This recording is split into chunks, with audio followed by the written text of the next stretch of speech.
ডক্টৰে ক'লে তেখেতক কাম নাই আৰু তেখেতক আপোনালোকে চিকিৎসা কৰিব নালাগে, আপোনালোকে ঘৰলৈকে লৈ যাওক। তেতিয়া ঘৰলৈকে লৈ আহোঁতেনে জুবিন ক্ষেত্ৰৰ মুখতে এখন এম্বুলেঞ্চে আহি সেই এম্বুলেঞ্চখনক ধাক্কা মাৰিলে।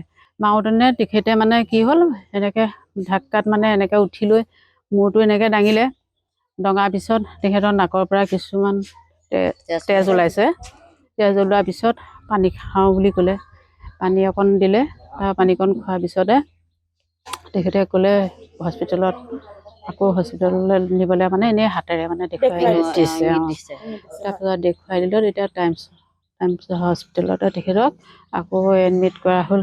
আৰু সেই ঈশ্বৰৰে বন, ঈশ্বৰে সেইখিনি আমাক কিবা অকণ কষ্ট দিছিলে, কিন্তু তেওঁৱে আকৌ আমাক মানুহজনক ঘূৰাই আকৌ দিছে। আপোনালোকৰ যোৱাকালি ইয়াত মানুহে খৰি খেৰ চব যোগাৰ কৰিলে আৰু তেনেকুৱা।